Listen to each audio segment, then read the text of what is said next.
Ayaw! So what's up sa inyong lahat mga kabigote? Welcome back sa ating YouTube channel. Ngayon mga kabigote, ay ang topic natin ay yung nangyari din sa aking loft na kung saan ay mayroong hindi kagandahang balita sapagkat namatayan tayo ng maraming ibon, nasa 20 plus. Mahigit kalahati ng population ng ibon natin din sa ating loft ay namatay sa loob ng dalawa hanggang 3 araw mga kabigote na deads. Mga bigla na lang namatay kahit ginamot natin ay hindi nakasurvive. May tumamang matinding sakit. Ang buti na lang natira yung mga latest project natin, hindi mga namatay. Ngayon ay yung mga 5th generation natin at saka yung ibang 4th generation natin na buti na lang medyo nakalayo sila ng kulungan, hindi nakasama dun sa flight kasi ang mga namatay ay yung mga ibon natin doon sa flight. Kaya ang dami nila doon. Dati nasa 30 plus, ngayon lalabing isa na lamang yung aking ibon doon sa flight. Di aray mga kabigote, ang ating unang pag-uusapan, aring ating 5th generation.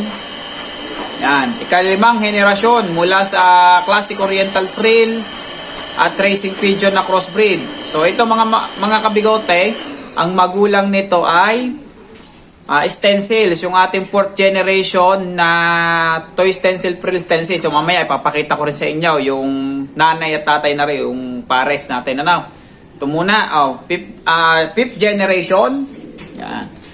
Siya ay isang toy stencil na TS1 dark bronze mga kabigote. Kapag sinabi nating toy stencil, makikita natin ang marking sa wing flight.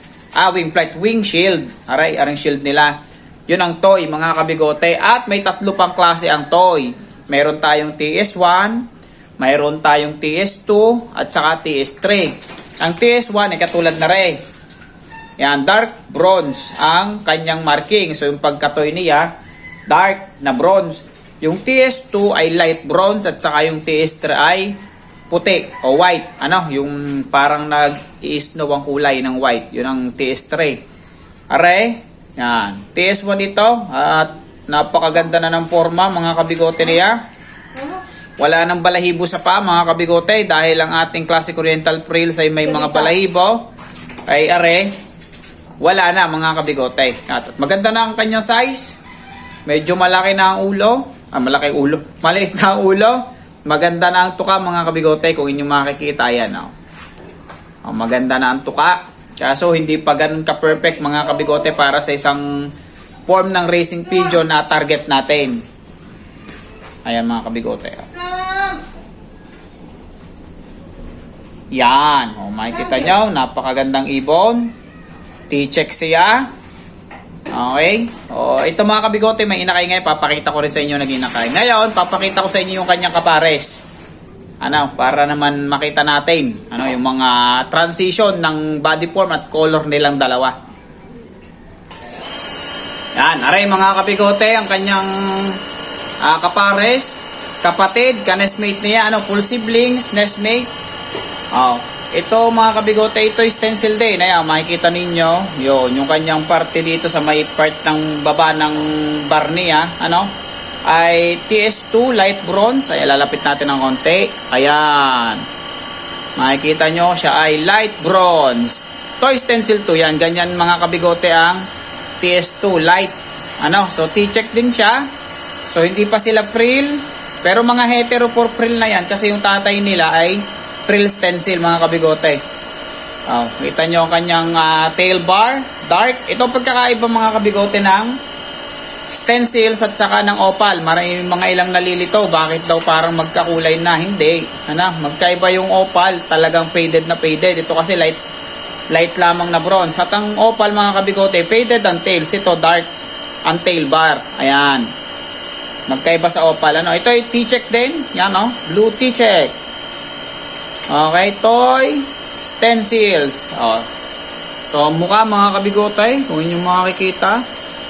Yan maganda na mga kabigote. Ang mata, nakakakuha na sa isang racing pigeon. Kasi ang Classic Oriental Frills, ang mata ay medyo iba. Ayan. At mga kabigote, maganda na yung tuka niya. Mahaba. Tapos ay maliit ang ulo mga kabigote. Oh, kita nyo naman, ano? Pang race. Ang katawan mga kabigote, saktong-sakto na. Ang haba, oh. Oh. Hindi natin siya makikita ng pagkapansi, pero hindi pa rin ganun ka-perfect mga kabigote. Dahil ang kailangan natin ay magandang racing form at mayroong racing ability. Ayan na. Ay, kunin ko yung mga inakay nito mga kabigote. Papakita ko sa inyo yung dalawa. Ayan, so mga kabigote, hawak ko na yung kanilang inakay. Ari yung una. Makukumpare na natin mga kabigote ang kanilang form. So itong isang ito, nakita nyo na ang kanyang form. Oh. Mas mahaba na yung tuka niya. Mas okay na yung kanyang head structure. Maliit na ito mga kabigote. Medyo para lang pilugan, gawa ng yung balahibo, malabot pa sa ulo. Pero kapag pinisil mo yung mga kabigote, yan maliit lang. Okay, ito lang yung kanyang ano. Ito lang. Oh, mas maganda na yung forma. Mas racer na yung kanyang form mga kabigote. Siya lamang ay makikita natin medyo wala pang markings. Yan yun yung konting bronze lang sa may part ng bar mga kabigote ang kanyang markings. Pero makikita natin yan yung may secondary dito sa may secondary bar niya, primary bar niya. Oh, ito kasi kabila secondary, ano. So itong primary niya makikita natin may mga bronze din. Ibig sabihin mga kabigote, kapag ito ay nag-molt, mas titingkad pa yung kanyang bar, lalabas yung bronze, ano? At ang forma ay okay na okay. Ang paa, walang balahibo. T-check mga kabigote, blue T-check. Yan. Ito naman. Okay, so ito yung inakay. Ibig sabihin, mas maganda na yung forma, natatransfer na yung body structure na racing pigeon, ano? Ayan na. Ganda oh. O, kunin natin yung kanesmate nito, ano? Kasi ang nag-aalaga nito mga kabigote, yun din kanilang parents. Hindi ko kinuha kasi ang ginagawa ko, kadalasan kinukuha ko sa parents, ako nagsusubo. Pero ngayon, hinayaan ko yung magulang ang magsubo dahil ang galing namang magsubo. Ano, healthy naman yung mga inakay, hindi payat. Saktong-sakto yung katawan, ang ganda nga eh. Oh. Ganda na. O, kunin ko yung kanesmate nito. Aray mga kabigote, ano ang kanesmate? Ito, mas maganda. Itong para sa akin, perfect na, body form na ng racing pigeon. Ayun mga kabigote. Oh. Kung inyo makikita, ay talaga namang ang tuka ay mahaba. Ayan o, lalapit sa inyo mga kabigote. Ayan mga kabigote oh. Ang forma niya oh. Talagang ang ganda na ng kanyang head structure, ang kanyang body structure. Hindi na natin makikita ng fancy yan mga kabigote. Hindi malaking ulo, hindi siya mukhang chupol, ika nga. Ayan, at ang kanyang bar mga kabigote, kitang-kita nyo bata pala ang matingkad na TS2 mga kabigote. So siya i-check. Okay, blue check, dilute blue check na toy stencil, yung part ng bar niya mga kabigote. Yung kitang-kita mo na kaagad yung bronze. Yan, tail bar mga kabigote. Dark na dark yan mga kabigote oh. Okay. Ito mga kabigote, dito tayo magsisimula talaga sa dalawang ito. Sila yung kaunahang inakay natin ng 6th generation. Ika-6 na inerasyon o salin lahi ng ating toy stencil. Mula 2020 hanggang sa kasalukuyan. Ano, ito na yung ating latest. Ano, pinaka-latest natin na produkto ng ating project. Ayan oh. Ganda. Yan. So ngayon mga kabigote, papakita ko sa inyo yung kanilang history ng ito yung 4th generation natin. Ang lolo nung pinakita ko sa inyo yung dalawang inakay kanina. Syempre at tatay nung breeder natin na dalawa kanina. Yan. Ito yung kanilang history 4th generation. Yan. Isang dilute na toy stencil, frill stencil, spread. Dilute, spread, toy stencil, frill stencil, 4th generation. Yan. Ito yung mga kabigote. Ang kanyang itsura ay talaga namang napakaganda. Okay? At kapag inalayo natin siya, kitang-kita ninyo. Ito dati hindi ganun kanipis pa yung yung pagka T-check niya At siya ay spread pero makikita natin yung T-pattern sa kanyang shield. Ayan o.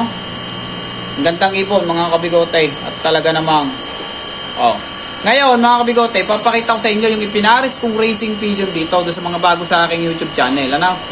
Yung racing pigeon na ginamit natin para madagdagan yung pagka-racing form ng ating mga stencil. Kasi kung makikita nyo mga kabigote, hindi ito yung perfect target natin. Oh, maganda ang kulay. Kaso lang, kita nyo naman ang ulo mga kabigote. Ayan ang sinasabi kong mga itsura ng stencils natin ngayong karamihan. Yung ulo na ganyan, ang haba ng leeg, tapos malaki yung ulo. Hindi ganun kasolido ang tuka. Tapos ang ilong medyo maikli lamang ang ilong, hindi ganun kahaba. At saka hindi patusok masyado. Mukhang pansi pa rin. Kaya kailangan nating ibalik sa racing pigeon. O yan, makikita nyo, hindi siya ganun ka-racing. Ang haba ng tails. Pero ang ikli lamang nung kanyang body. Maikli yung katawan mga kabigote. Tapos ang laki ng ulo. Ayan o. Hindi siya ganun. Ito yung target nating racing form. Ginagamit lamang natin siya pambalik doon sa ating mga racing. Para makuha na ng magandang forma. Ayan. So mga kabigote, aray ang ating ginamit na racing pigeon. Yung ipinaris natin doon sa stencil natin. Ayan mga kabigote, napakagandang hen. Okay, at magandang homing instinct nito mga kabigote dahil ito ay isang island finisher. Yan o. So check siya. Okay, pero dahil may history ng T-check ang ating ginamit na frill stencil sa kanya, yung mga inakay ng mga T-check. So syempre, check din naman siya kaya kapag nagbangga yung kanilang pattern, ayun, T-check din yung lumalabas karamihan. Madalang yung check. Ari mga kabigote, gandang ibon. So, ganitong forma ang ating target. Tapos, ang kulay ay stencil. Tapos, dapat nakakauwi. Hindi puro pang design lang sa look. Kailangan natin ay makapagpauwi. Kahit hindi kalayuan, basta merong homing instinct. Isimulan natin mga kabigote. Ayan na. Okay. So yun lamang sa ngayon mga kabigote. Maraming salamat sa inyong panonood. At sa mga bago, di kayo ay mag-subscribe na sa aking YouTube channel. Yun. Shoutout nga pala sa mga nagpapa-shoutout. Ayan. Hindi ko na may isa-isa. Pero shoutout sa inyo guys. Maraming salamat. At yun lamang. Magkita-kita muli tayo sa susunod na video.